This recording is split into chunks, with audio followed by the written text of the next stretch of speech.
everyone, it's Hot Air in Korea, and today I just wanted to make a video for the tips that I have for writing the Gilman International Scholarship essays.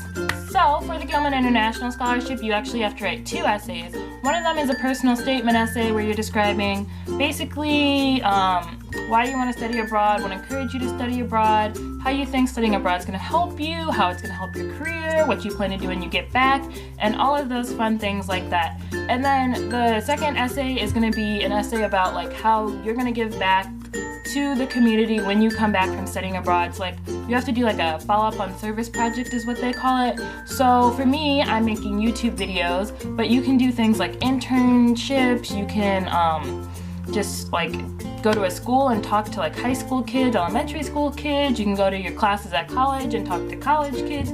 So there's actually a lot of opportunities that you can do, and they list them all on their website, so I'll put that down in the description box below. But yeah, so you have to write 2 essays, which is always fun, so I've got a couple tips for them. Tip number 1. I feel like this is probably an obvious tip to everybody, and I know when you're writing essays, you probably hear this all the time, but do not procrastinate. Just don't. I am literally the worst procrastinator ever. It takes me so long to convince myself and motivate myself to do something. I was like, oh, I can just do it the next day, and then the next day comes and I was like, I guess I'll just do it next week, and the next week comes and there's a deadline, so that's always fun. But for this scholarship, I actually didn't find out about it until kind of late. I found out about it, I think, a week before the deadline, so that was super stressful. My advisor emailed me, she's like, hey, check out this scholarship. I was like, okay, let me go see the scholarship, and then I was like, I hope it's not due for at least a month or something so I can procrastinate, you know? But no, it was due a week later, and I looked at that deadline and I started almost crying because I was like, a week to fill out the paperwork, which is simple, the paperwork's not hard, but to write 2 essays on top of the other assignments I already had to do for my classes, trust me, it was stressful. I would not want to do it again, which is why I'm saying don't procrastinate. I think I stayed up at least 2 or 3 nights in a row with literally no sleep. The only sleep I had was in between classes. So it was really stressful. It was definitely worth it, but don't procrastinate. If you have more time to do it, you'll probably write a better essay, you won't be rushing, and it'll be a lot less stressful for you. Tip number 2. I would say tip number 2 is just be honest in your essay. I feel like this is another given for all essays that you write about yourself, but I feel like some people will want to lie to make their essay sound more interesting, and so that the person reading it will be like, oh, I should pick this person for the scholarship. But in my opinion, I think it's obvious.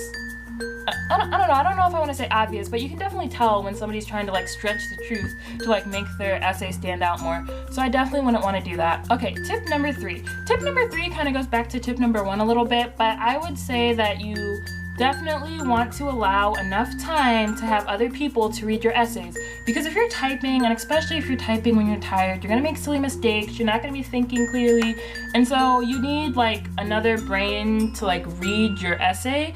And so after I finished my essay, I sent it to my friend. I was like, please read this, it's due soon, can you make sure I don't have silly grammar mistakes? So my friend fixed my like silly grammar mistakes that I had. And after my friend read it and sent it back to me, I sent it to my advisor, and my advisor again fixed more grammar mistakes because I was writing when I was tired. And she also was able to give me more ideas and things I should put in my essay, especially for my follow-up on service project essay. I was talking about like the types of videos I was going to make for YouTube, and she's like, oh, well, maybe you should make some videos like this, and maybe you should include this. And I was like, okay, that sounds great. So I got my essay back from her, I added that stuff in, I sent it to her again, she's like, this sounds great, and then I sent it to the Gilman International Scholarship Committee, and that was that. But I think that having other people read it was definitely helpful, because some of the types of videos that my advisor told me to do I thought were very helpful, and just things like that. So I would definitely allow enough time for, even if your friend can't read it, at least your advisor, because your advisor will be able to help you a lot. And chances are, if other people from your school also have studied abroad, they've also probably received the Gilman International Scholarship, so your advisor will probably have read essays before from people who have received the scholarship. So like him or her will probably know what the scholarship committee is looking for and how you should write your essay. Okay, and tip number 4 is the last tip, and this tip is to think about the type of project you want to do for your follow-up on service project. If you don't like talking, don't pick something that's gonna like force you to talk a lot. Like if you don't like to talk, I would maybe internship at your study abroad office or something like that. I personally have always wanted to do a YouTube channel, so I was like, hey, this is the perfect opportunity. I'm going to Korea, people care about that, I want to do a YouTube channel, and I thought it would be a great way to also teach people about Korea and the international scholarship. So that's why I picked this follow-up on service project, but just pick something that fits you and your personality so that you won't feel uncomfortable doing it. Alright, so those are all the tips I had for today.